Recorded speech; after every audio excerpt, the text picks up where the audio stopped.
ardayda dugsiyada Nuuruddin guud ahaan maamulka iyo macallimiintaba waxaan idin leeyahay assalaamu calaykum wa rahmatullaahi wa barakaatuh. imika markaan idin soo socday ayaan wadadan weyn ka soo laabayay. jidka barbarkiisa waxa taagnaa ilmo yar oo ilaa 7 jira oo si fiican u labisan oo buugaag sita, balse dhibta ugu weyn ee haysataa tahay siduu jidka uga talaabi lahaa samxadda baabuurta sanka isku haysa darteed. waxaan xasuustay xaaladii nololeed ee aan ku sugnaa markaan isaga leekaa. intaanan maansida u gelin, haddiiba xusuustayda qadar aan dib u celiyo oo aan tago maalin ka mida maalmahan yarkaa leekaa. ku dhowaad 20 daqiiqo oo aan xaafadayada ka maqnaa kadib ayaan isiri dib ugu laabo. oo wadooyin isku wada mid ah, dad isku wada eeg, iyo guryo aan kala duwanayn. jidkaan ka imi iyo kaan ku socdo iyo kuwa baallahayga ka leexanaya midkoodna ma laha calaamado iyo astaamo lagu kala sooco. daqiiqad kastaba waxaan sii dareemayaa inaan badahay, cabsiduna way igu sii badanaysaa. daymada aqal kasta kaayagii buu ila ekaadaa, wuu noqon waayaa, anna waan ka noqdaa.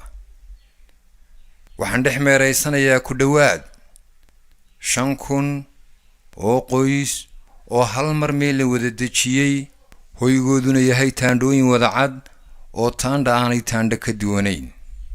show barwaaqada iyo ladnaanta intay dadku ku sugan yihiin sidiinan oo kale ayay kala muuqaal duwan yihiin.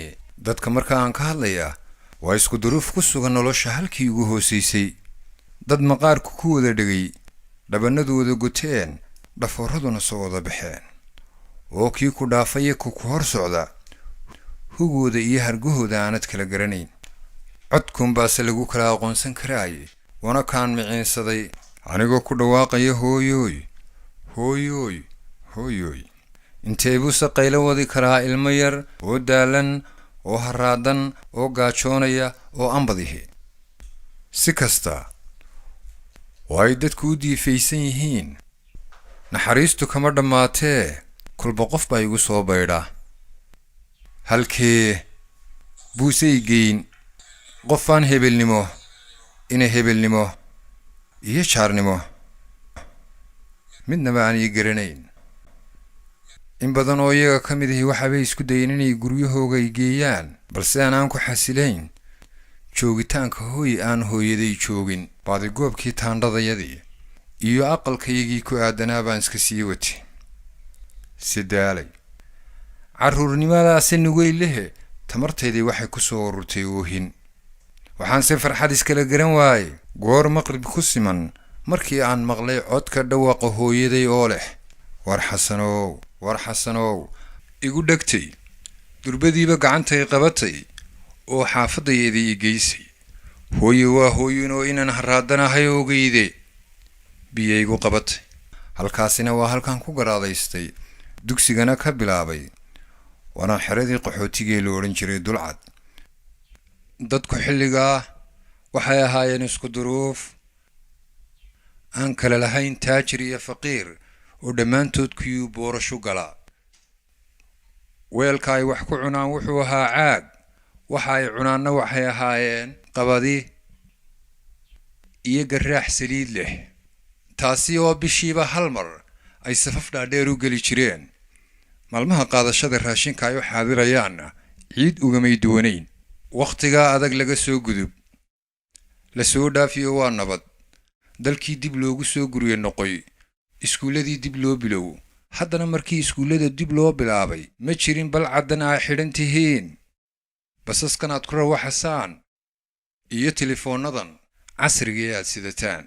waxaan qabaa jiilkii aan ka midka ahaa inaad ka nolol wanaagsan tihiin ood ka nasiib badan tihiin ood ka mustaqbal fiican tihiin waxaan sheekadaasi xasuusteeda idinku soo qaaday inaan xasuusiyo halka laga yimi quruxdan shacnigan sharaftan wajiyadiina ka muuqday ilaahay ka sakow waxa suura geliyay dadkiina ka mid ah idinkana waxa la idinka doonayaa inaad jiilasha idinka dambeeya aw horseedaan nololtiina ka dooroon waana mas'uuliyad idin saaran oo idin sugaysa waxaan idinku baraarujinayaa inaad waqtiga qiimihiisa garataan oo intaad da'yartiin aad ka faa'iidaysataan si markaad gabowdaan aydaan qoomamo u heshin haddaad maqasho maalqabeen aqoon-yahan caalim ama cid kastoo nolosha horumar iyo tadawar ka samaysay iskama noqon waxa ay noqdeen waxa ay ku noqdeen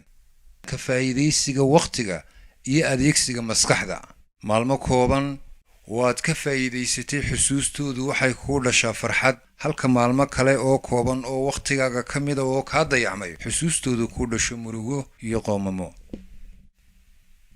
sida xoolaha xero loogu ilaaliyo ee hantida qasnad ama baan loogu ilaaliyo ee sumcadda iyo sharafta dhowrsooni iyo dhaqan wanaagsan loogu ilaaliyo waqtigiina ku ilaaliya dadaal oo sidii biyuhu bilaa midab bilaa ur bilaa dhadhan u yihiin noloshu yaana idinka noqon bilaa tacab iyo bilaa dadaal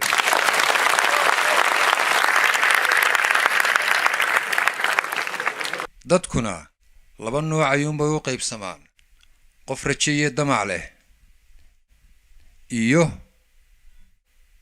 qof ujeedo iyo qorshe leh inta badanna waxay wax u hagaagaan ka qorshaha iyo ujeedada leh waradaanad lahayn ujeedo iyo hadaf aad buugaagta u sidato oo aad u soo kalahaso oo aad wax u baranayso ma yeelan kartid aragti aad ka midho dhaliso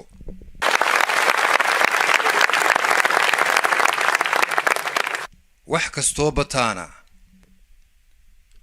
way jabaan oo way raqiisaan marka laga yimaado akhlaaqda iyo camalka wanaagsan haddaad suuqa baabuur liina maanta soo geliso ood haddana berri soo geliso oo sahan dambe soo geliso ay liintii suuqa qabsato haddii 500 shilin la siinayay badashadeeda kadib waxaa laga yaabaa in 100 shilin la siiyo wax kastaana sidaasay u jabaan marka laga reebo dhaqanka wanaagsan iyo acmaasha suuban khayrka ugu weyn ee qofku naftiisa u sameeyaana waa inuu akhlaaq yeesho qof aan aqoon lahayn oo aamusan wuxuu ka fiican yahay qof aqoon leh oo aan akhlaaq lahayn sida geedka hadhka fiican leh dadku u jecel yihiin inay hoos fadhiistaan ayay qofka wanaagsanna u jecel yihiin inay la rafiiqaan afka wanaagsanna waxa ka fiican dhaqanka wanaagsan in dadku runta sheegisteeda kugu nacaana waxa ka xun in beenta sheegisteeda ay kugu jeclaadaan siday cagtaadu dhulka meesha boodhka leh raad ugaga tegayso ayuu dhawaqa iyo codka afkaaga ka soo baxaya dhagaha dadka saameyn ugu yeelanaya markaa ha isku dayin inaad codkaaga kor u qaado oo aad qayliso waxaad se isku daydaa inaad fikirkaaga kor u qaado markastoo aad fikirkaaga kor u qaadana waxa isbedelaya habdhaqankaaga markastoo habdhaqankaagu isbedelana waxa isbedelaya habnololeedkaaga dadkuna intay aqliga ka fikiraan waxa ka badan intay indhaha ka fikiraan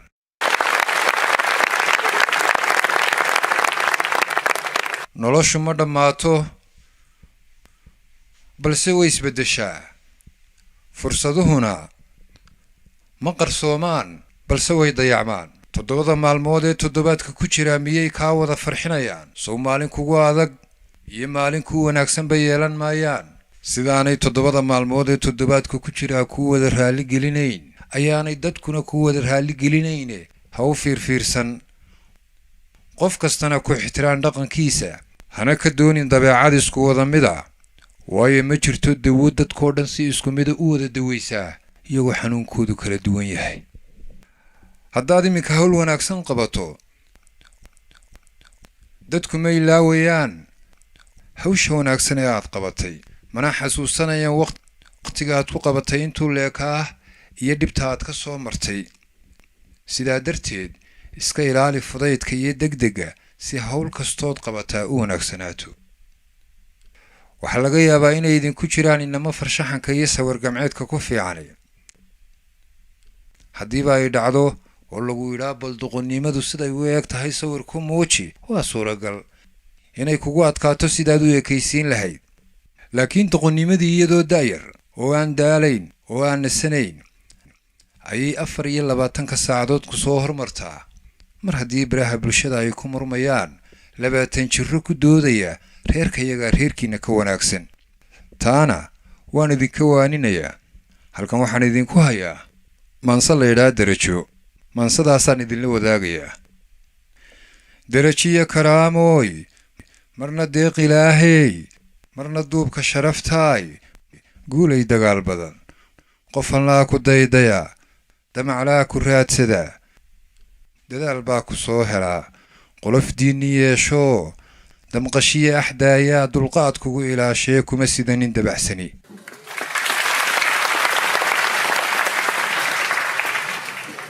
libta laysu dacaree mana weydi dib u riday markaaad ku durugtaba dabra himiladaade. noqon ruux dalluuntiiyo hadbadabinka hoos yaal dusha sare ka garan karaa. qasab maaha inaad guulaysataa, waxaase qasaba inaad isku daydo inaad guulaysato. guushana waxaa shardi u ah caqabadaha iyo dhibaatooyinka. haddaad horumar ku tallaabsato oo ay jiraan ama aad aragto dad badan oo kaa hor yimi, macnaheedu maaha adaa lagaa hor yimide, guushaa laga hor yimid. qofkuna cadowga ma laha ee guushaa leh. duni aad ka tahay boqor ha ka noqon qof dayraa. dahab baad u dhalatee sida maar ha doorsamin. karaamaad ku dadantee sida duunya ha u lumin. adigoo dalhagi karaa aduu ha isla daadegin. dhegtu way da'weyntee magacaaga diib mari. taariikh baa dambaysee ha ka tegin wax laga dido. waxaa uunka kugu dara darallee gob kaa dhiga. dunsamaanta weeye noqon ruux ka daahira waxa sharafta kaa dila oo mudan ku dayashana.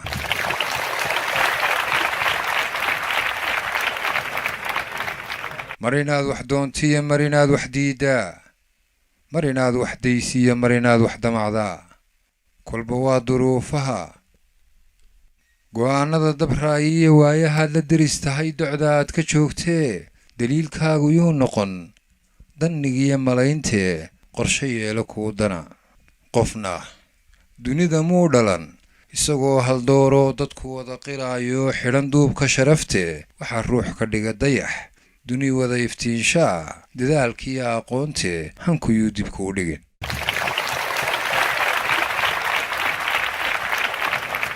ma jiro qof inaga mida oo dhashay isagoo saamayntiisa, xumaantiisa iyo wanaaggiisa iyo qofnimadiisa dadku isla garanayaan. balse dhalashadiisa kadib siduu isku dhiso, u dadaalo, u muuqdo ayuunbaa soo saarta miisaankiisa iyo qofnimadiisa. qof haddaad istirirtaan misna xoog lagugu diro, hal mar baad ku dagantee waxaad duubi feedhkii. duulaan ka sii culus maskaxdoo lagugu dilo. haddiiba ay dhacdo inaad qof isdishaan oo muruq ahaan lagaga adkaado, hal mar uunbaa laga adkaaday. balse haddii maskax ahaan laga adkaado, dhammidaaba waa laga adkaaday. duxda waana maqalkaa, duxda waana maqalkaa darallee xambaartee. marka ruux dantaada iyo kuu akhriyo duruusaha dareenkiiyo dhagaha furo. marka ruux ku durayaa dhaliishaada daydayo, istifaaxal maahee u adkaysa deelqaaf. haddii lagula dabagalo xuma lagula daydayo, ha qaniinin debintee u dulqaada aadmiga.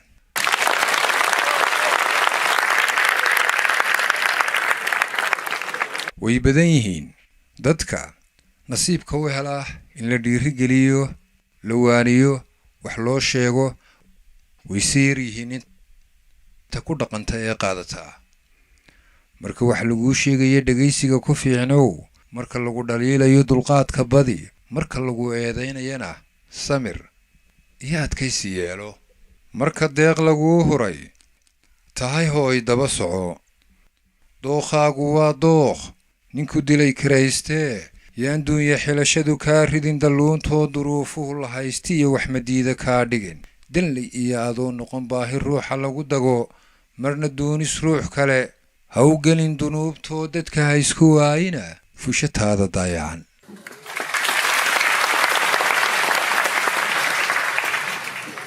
waxa la yidhaha doqonkay sugi fariid buu noqdaa balse fariidka isla boodaa doqon buu noqdaa wakhtiga ku saaciday da'daada noloshaada caafimaadkaaga darteed ha isla boodin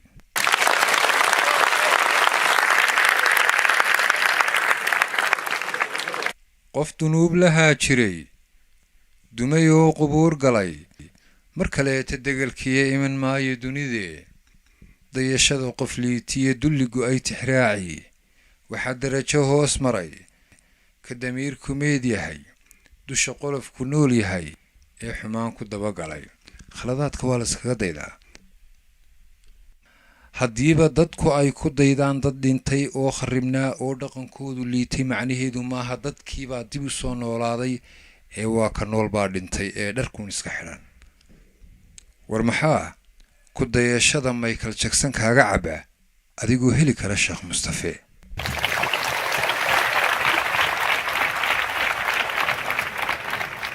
yaan dulqaadku kaa dhigin qof damiirku meed yahay fudaydkuna adoo dagan magacaaga yuu dilin ha yeeshee duntaadiya inaad tahay qof daacada adigoon ku daalayn dadka kale ka dhaadhici dabcigaagu kaa tahay ha ku sheego dabada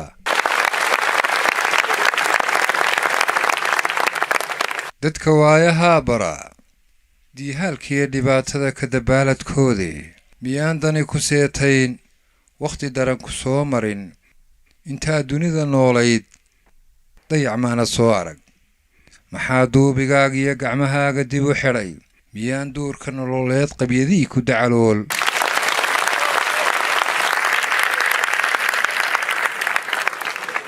markuu doono qayrkaa aqoon inuu ku duuloo dayax iyo cirkaa tago adna maaha daawo dabar garashadaade wax kuu diiday curintee fahankiiyo dareenkii kaa daboolay ii sheeg marka dayma raadcada dihashada wax kugu cusub durba keena qayrkaa adna maaha daba joog wuxuu doorba keena oo dalbashada ku kaaftoon marka damaca qayrkaa yahay duni dhan maaree adna maaha dibuguur oo hankaaga duuduub darajada wax kaa xiga oon dadaalahayn sheeg